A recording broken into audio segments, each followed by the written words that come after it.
I'm not so sure what I think of the pink light behind you, but I'm testing it out. I'm just gonna see what it is. Hey, welcome back to the Seats to Streets podcast. I'm one of your hosts, J.R. Horn, and this series called Church After Lockdown is an amazing conversation that's being taken place right now. How do we do church after COVID lockdown? Is this the new normal? Is online church sticking around? And what are the lessons learned after all of this? We want to have that conversation with you coming up on this current series of the Seats to Streets podcast. And we also want to let you know about an awesome new podcast sponsor. That's Pioneer Bible Translators. With prayer as their strategy, Pioneer Bible Translators seeks to see transformed lives through God's word in every language. I'd encourage you to go over to pioneerbible.org and to be able to check them out and to see what an awesome sponsor of this podcast that they are. So for now, enjoy this series. Hey folks, welcome back to the Seats to Streets podcast. I am your host, J.R. Horn, and our co-host over there, still Brian Gorman. And we just wanted to come and hang out with you guys for the next 20, 30 minutes and bring you a kind of an ending conversation to the series we've been in. It's cold. It's in the wintertime here and kind of stuck in the basement. So we've been working on some podcasts and some material and really just want to have a conversation of between us, and it's blind. Like I didn't even prepare Brian for it other than, hey, you need to write three things down and don't tell me what it is. So we're in this conversation of church after lockdown, and we want to kind of wrap it up. And so today, the title of the episode is Church After Lockdown, Lessons Learned. What are the things that we've actually learned? I know for Brian's stance, he's going to have a fantastic experience and fantastic wisdom from being in a church full-time as the lead minister all through COVID lockdown. My experience is going to come from the outside of being able to have check-ins and have experiences with multiple churches as a guide and a coach coming alongside them to hear what a lot of churches are actually doing. So our hope is that what we give you today is beneficial of here's some things to consider to put on your radar at Church After Lockdown. So Brian, you got anything before I tell you to go for your first one? No, I just think this is I think the biggest thing, if you're listening to this and it's 2023, right? Mm-hmm. Maybe even 2024, if you're listening later, look, I think it's really important for us to recognize we're still going to be dealing with fallout on all this stuff and adjustments, and just kind of, I think it's valuable for us to have that conversation. And this would be a really valuable conversation to do with your leadership team, with your staff, to be able to ask them, hey, I'd like, each of you to write down 2 or 3 things that you think will be different about our church in the future because of what we dealt with in the past few years. And I think you're going to gain a lot of insight and wisdom. So we're just kind of exemplifying what a conversation like that might look like in your environment, because each church is going to have its own specific nuances as to how that's going to play out. As we've seen, for example, the way that your politics or people's politics have played into what your church looks like today. For many churches, the political alignment changed dramatically over the last few years. And it may not be for all, but for many churches that happened quite a bit. And so maybe for your church, that's going to impact. So how does it impact the way that you guys do worship? How does it impact the demographics? All those things matter. So we're just exemplifying what that kind of conversation might look like for you, your staff, your leadership teams. Yep. So, all right, Brian, I know we're kind of up against a personal timeline, so we've got to get right into this. But Brian, give me your first lesson learned from COVID lockdown. I think one of them really big right now is what I've been calling congregational Yahtzee. Have you ever played the game of Yahtzee? Yeah, Yahtzee. So where you take the 5 die, you put them down in the cup, you shake them up, you roll them out, and you see what comes out now. And then you kind of keep working through. You put a few back in, right? That premise. And I said this a couple years ago that I felt like we were about to enter this congregational Yahtzee, and I've just kind of stuck with the phrase since. And what I mean by that is the people who were in your church and the people who were in the church down the street and the people who were in the church, a couple miles away, all got thrown into a giant cup, shaken up. And what we're still seeing is that cup is being rolled out. There was a church here locally, that very large church locally, and they were one of the absolute first, right back in session. They were, quite proud of how quickly they for lack of a better term, recovered, and their Right. people came back, and they ended up picking up, because they were kind of the first ones back. They ended up picking up a lot of people from other churches, and everything was going well. And here we are 2 years later, and they're having some pretty big problems all of a sudden because the infrastructure wasn't there, the ideology wasn't there, the theology wasn't there. And so now all of a sudden, some of those people are leaving. Church like ours, as we made some pivots organizationally and structurally during all of the time that was going on there, there are still, here we are, for us recording this at the beginning of 2023, there's a small handful of families that are, that we know are kind of right on the edge of transitioning to another church, because we didn't go back to the church that they were part of 2-3 years ago, and they've kind of held out waiting for that to happen. And because the church looks and feels a little different today, that creates some frustration. So like in our church, for example, we've seen a tremendous number of our top givers has completely changed. Sometimes because of moving, sometimes because of death and things like that. But a lot of it is because, these people went there and those people came here. So I call it congregational Yahtzee. I don't think we're going to be done with that till, we've always had a little bit of it, but this was one where everything came together. I think that's going to continue probably through the end of 2023. Right. Yeah. We're still I just tell you out. that to prepare for it and be warned for it and to be okay with it. Like, that's going to happen. And that's why that's a valuable conversation to have with your leadership teams, with your elders, with your boards, with your staff, because it's valuable to put that into their minds as well. Yeah, I'm hearing from other ministers, and they're telling stories of, we just saw, Bob and Jane come back that have been faithful for years, just now coming back into the building, just because of that's their comfort level. So we had 4 families come back to church for the first time in November of 2022. See, there you go. Heavy and involved and committed, 4 of them. Yep. So one of mine, I've got 3, Brian. One of mine, as far as lessons learned for church after lockdown, what does it look like? I'm going to kind of focus on the minister a bit with my 3. We've got to do a better job of understanding the need for pastoral counseling. Not pastoral counseling as in the pastor counseling someone, but the pastor going to receive counseling. I can't tell you how many conversations I've had specifically with lead ministers of just the overwhelming weight that they had to carry through all of this. It is as an individual who looks and wants to help. Like, that's the point of Seats to Streets. We want to help. We're not the hero. You're the hero. We want to come in and help.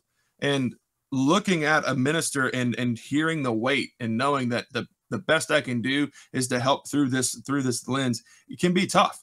But we have got to come to a better understanding that the weight of ministers and what they carry, even your associate ministers and your auxiliary staff as well, we have got to come to a better understanding of what they carry emotionally, mentally, with their friends, with their connections in the church.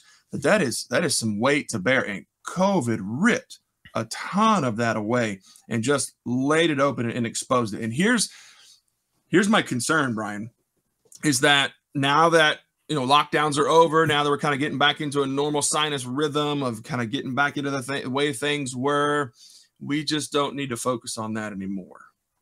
And it's not going to be something that is actually, it's actually tended to. It's going to be a tension to manage whenever we have moments like this, and not a problem to solve. And it really should be a problem to solve, especially for our elders and our leaders. So lead minister, if you're here listening to this, one, you need counseling. Now, whether that's a trusted friend that you go and sit, on their back porch on a regular basis, and it is there for you to receive, pouring in and to pour out, or whether you go to receive someone who is a licensed therapist, you need something. And your staff is carrying weight as well, and you can't be their therapist. They need someone to care for them as well. And you can help out by understanding the weight that they have and encouraging their trip. But we've got to do a better job of understanding the need for pastoral counseling.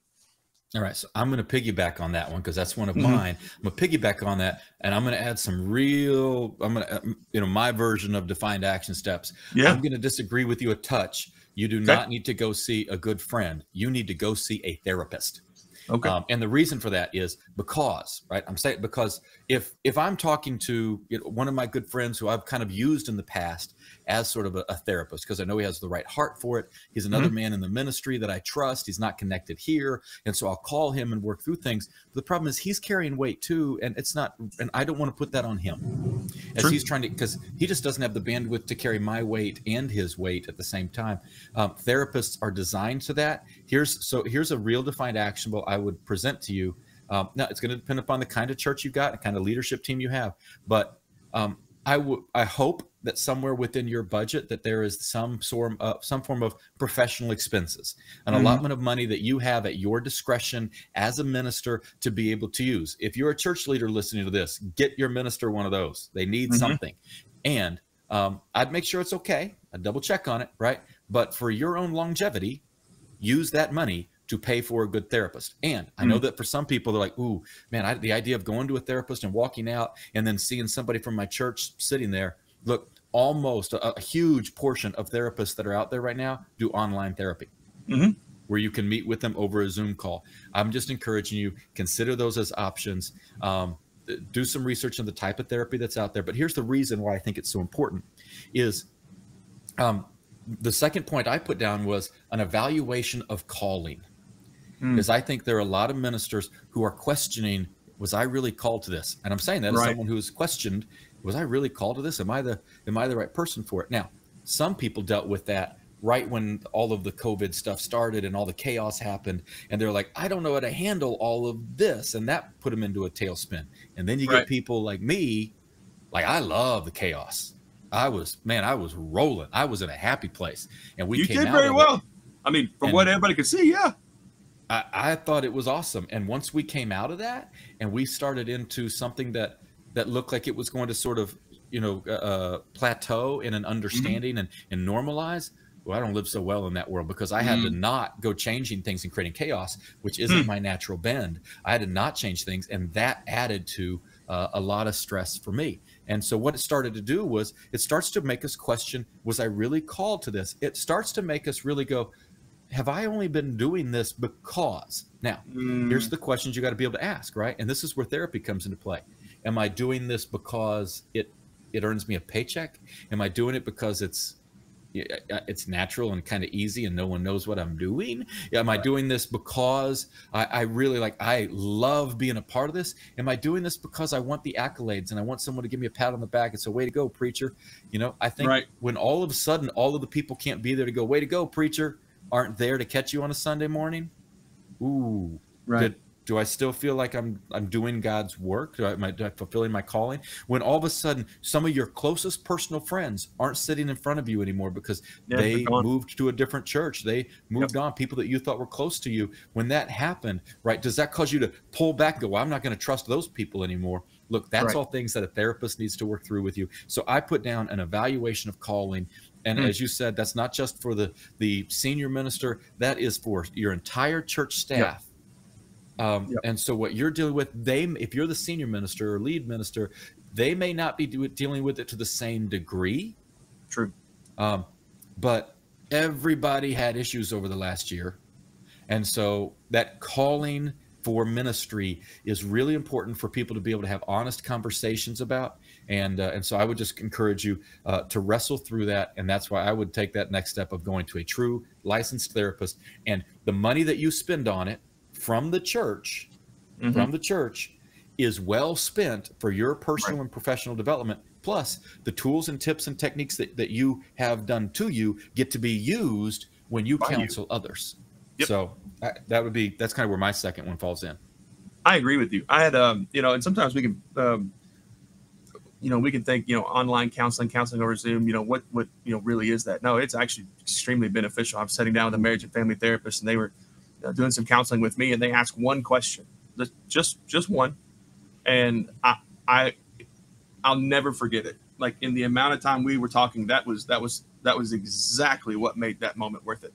I'll never forget it, to the point where in my journal, in my planner in the morning, whenever I wake up and fill that out, oftentimes that question is, I will write that question down to be able to dictate what comes afterward. It's absolutely beneficial. So yes, Zoom is totally fine. If you, and honestly, I think for a lot of people, especially if you haven't gone to therapy before, if you're new to therapy, online is it's nice because it's safe.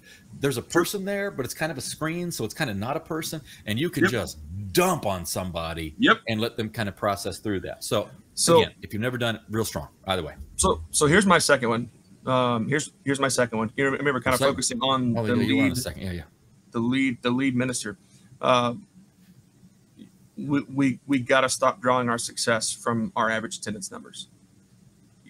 We can't do it.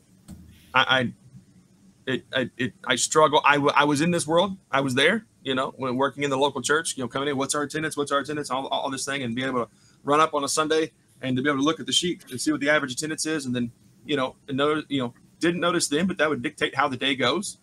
Mm-hmm. When COVID lockdown was taking place and we had no idea how to fill out attendance, do we count views? Do we count views that are over a certain amount of time, active impressions, engagement? How do we do this?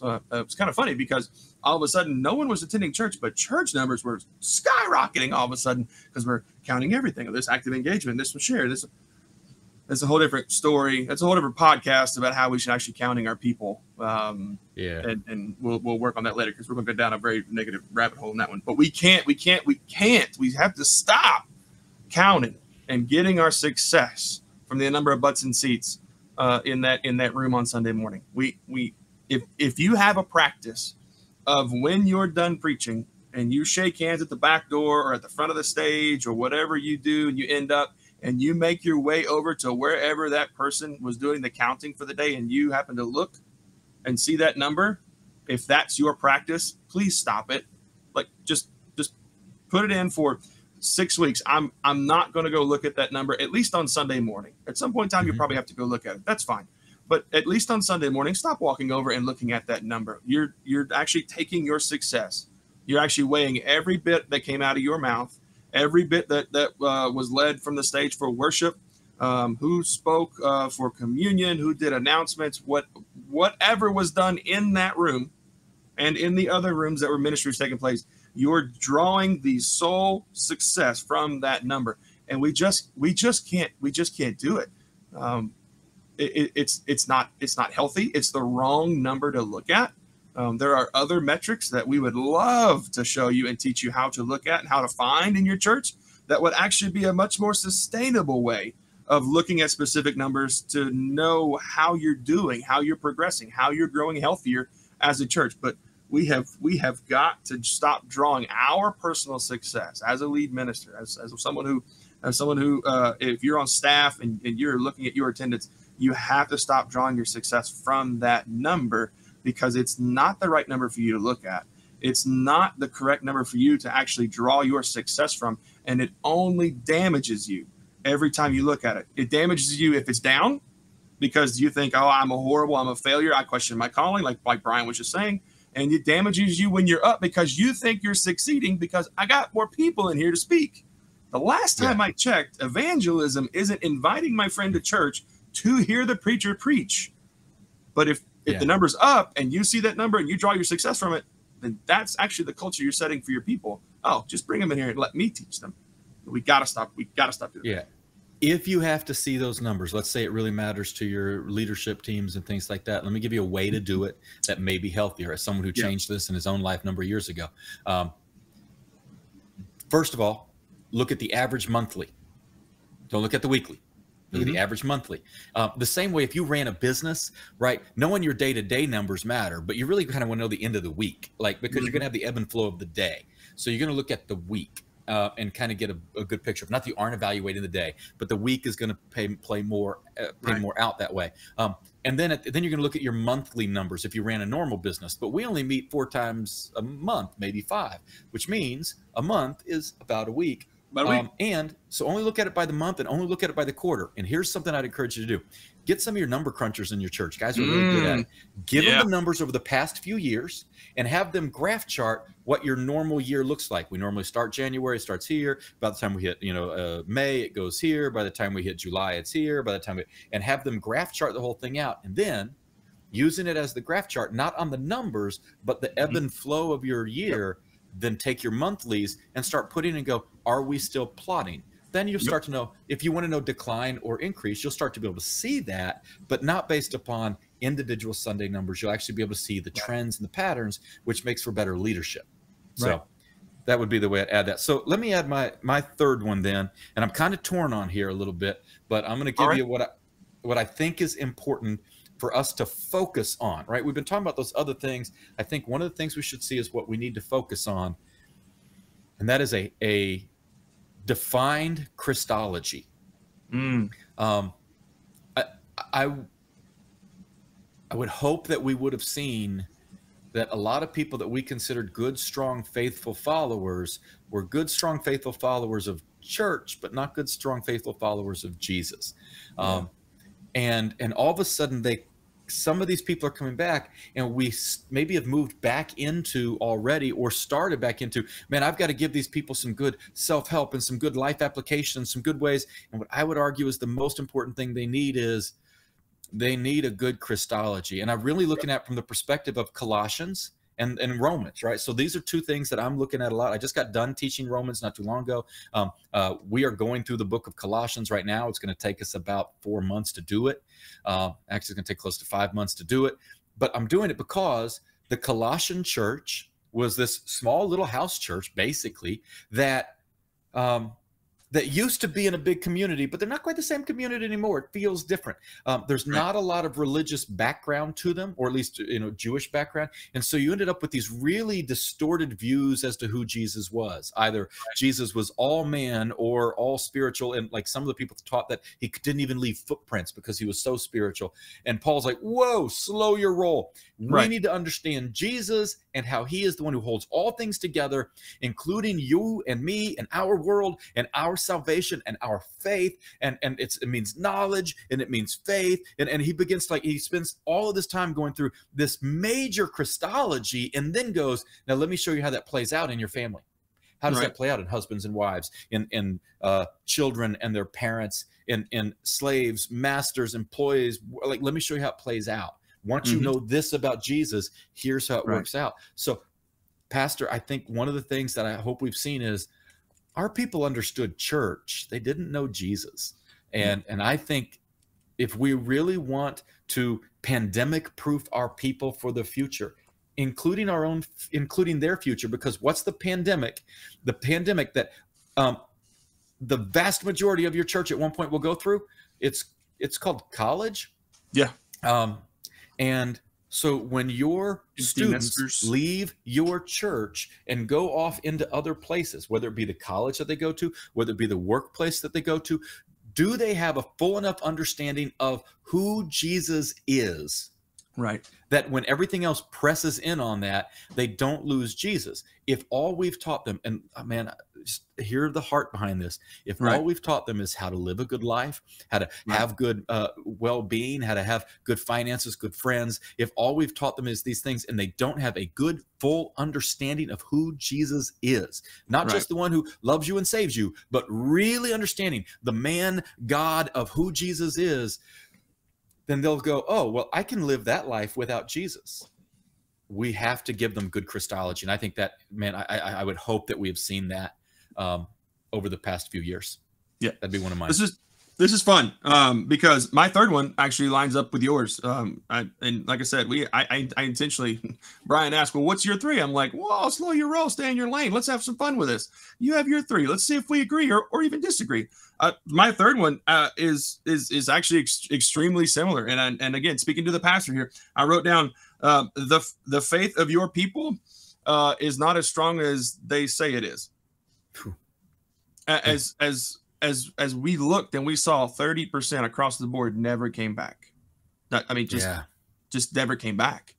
A third of your church has walked away. A third of your church has left the regular rhythm that they had of coming in the doors, grabbing their coffee, giving you the what's up, patting you on the back, and then walking out. A third of your church, even your friends. These were some of your friends, some of our friends. Yeah. I mean, some people that I thought were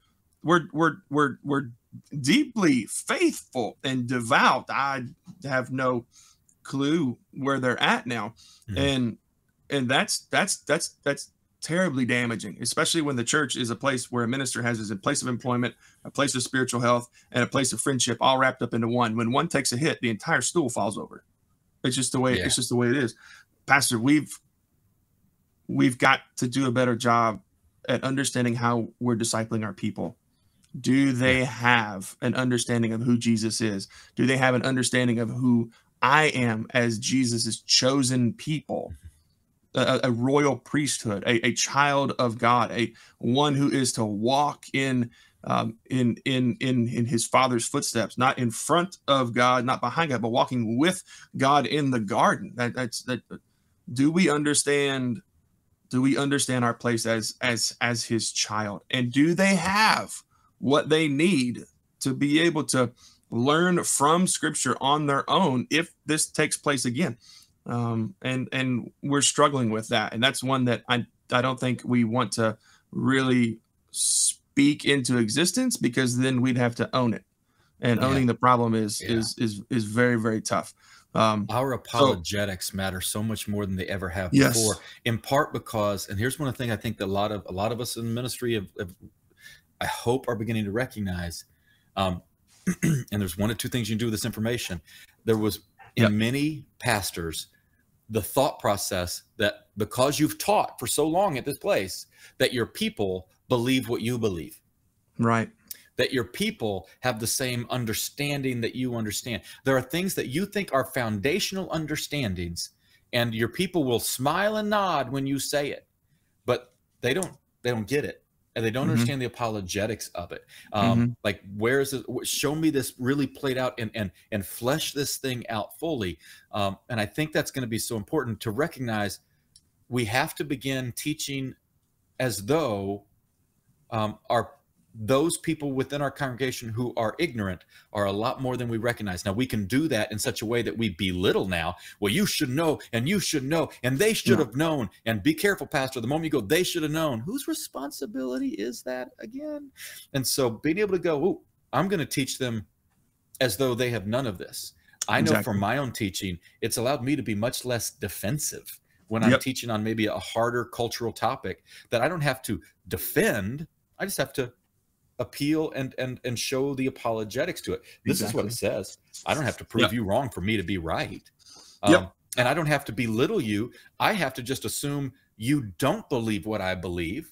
And if I come at you hard, you're not going to believe what I believe. If instead I can come at you and go, well, here's why it does this, and here's how it shows it, here's how it lays it out. There you go. You get to make the call you get to make. But I think we cannot assume that our people know what we know, and believe what we believe, and live how we believe they should live. Because they don't, but they'll pretend really well. Very, very well. They don't want to disappoint you, and they don't want to disappoint their friends. This is because they want to keep the relationship. So you, pastor, need to be thinking about that relationship with them, and how do I teach in such a way that strengthens the relationship of them to the church and them to Jesus. Yeah, 100%. Well, I hope you have been impacted. I hope you've been challenged. I hope there's thoughts that's come into your head of ways to improve, or even questions to be able to ask. I hope you take this same exercise and just walk in with your teams, walk in with your leadership.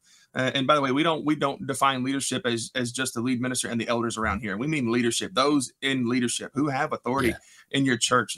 That's exactly what that's called for. So we would hope that you would take these and maybe even use this practice. There's a lot of insights that people could come up with, because I didn't think about the other two that Brian had. I mean, those were. I mean, I think we aligned on 1.5 maybe. But my brain doesn't think like Brian's. Everybody needs a good therapist. Yeah, everybody. I mean, my brain doesn't work like Brian's, and his brain doesn't work like mine. So there's some great stuff in the room, especially those data analysts that can help you out and plot those lines. So if you're struggling with this, if you would like for someone to be that guide, someone to be that coach, to ask those questions, to walk with you through this, we would love to do that. Reach out to us, seatstostreets.com, click on the connect tab, and you can connect right with us. And we would love to come and to help you become a healthy church and to become the hero that you are in your church and what your church can do in the community. So from Brian and I, we appreciate you. We'll see you next week. Take care.